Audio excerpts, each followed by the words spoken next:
کہ جہاں تک ممکن ہو آپ اس کا تعاون کریے، اس لیے کہ ادارہ ہر حال میں آپ کو زندہ رکھنا ہے۔ کچھ لوگوں کو یہ ہے کہ مسئلہ بند ہے، ارے بند ہے تو کل کھلے گا انشاءاللہ تعالیٰ، ایسا نہیں کہ ہمیشہ بند رہے گا، کل کھلے گا انشاءاللہ تعالیٰ۔ اور جیسے ہی مجبوری کی بنیاد پہ یہ بند ہے، اگر جیسے ہی گائیڈ لائنس آئیں گے کھلنے کے انشاءاللہ تعالیٰ کھول دیا جائے گا۔ تو تعاون اب اپنا روکے نہیں، بلکہ جو تعاون آپ کرتے ہیں آپ کرتے رہیں، اس لیے کہ انہیں اداروں سے علماء نکل رہے ہیں، حفاظ نکل رہے ہیں، اور میں دعوے کے ساتھ کہہ سکتا ہوں کہ پورے ہندوستان ہی پوری دنیا کے اسلامی تشخص اگر برقرار ہے تین اداروں سے ہے میرے پیارے۔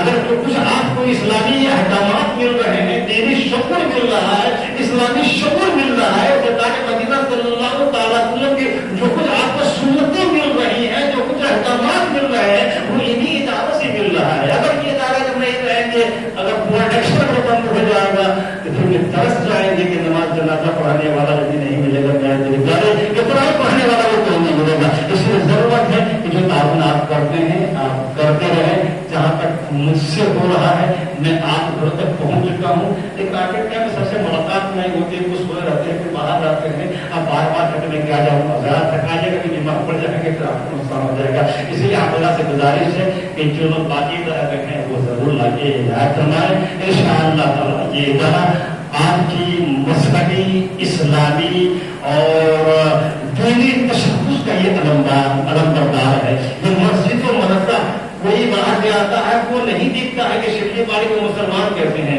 وہ مسجد و مدرسے ہی کو دیکھتا ہے۔ اگر یہ مسجد و مدرسہ اگر چمکتا رہے گا تو سمجھ جاتا ہے کہ یہاں مسلمان دیندار ہے، جاندار ہے اور اچھے ہیں، اور اگر یہ اگر نہیں ہے تو پھر وہاں کا ایزا بتا لینے بڑی آسان خرید رہتی ہے۔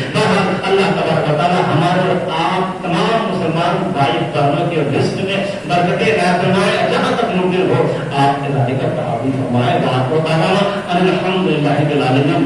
دو آدمی بہت بیمار ہیں، ایک ہمارے ہی محلے کے انصار محلہ کے جناب محمد نسیم احمد صاحب جو نعیم احمد صاحب کے صاحبزادے ہیں، وہ بخارا میں ایڈمٹ ہیں، ایک جناب محمد مقیم احمد صاحب وہ بھی بیمار ہیں۔ آپ ہمیں حضرات سے گزارش ہے ان کے لیے جہاں تک ہو سکے آپ دعائیں صحت فرمائیں گے، اور صرف انہیں کے لیے نہیں بلکہ پورے مسلمان بھائی بہنوں کے لیے آپ دعا فرمائیں۔ اللہ تبارک و تعالیٰ جو مریض ہے، جو مرض جس مرض سے مبتلا ہے، اللہ تبارک و تعالیٰ انہیں شفا کلی عطا فرمائے، اور سارے مسلمان بھائی بہنوں کو اس بھائی مرض سے محفوظ رکھے۔ اور دوسرا اعلان یہ ہے کہ بہت سارے محتاج آپ کے بیٹے موجود ہیں، آپ کا بھی حضرات سے گزارش ہے جہاں پر ہو سکے آپ ان کو فرمائیں۔ وہاں پر الحمد للہ رب العالمین، سنت نہیں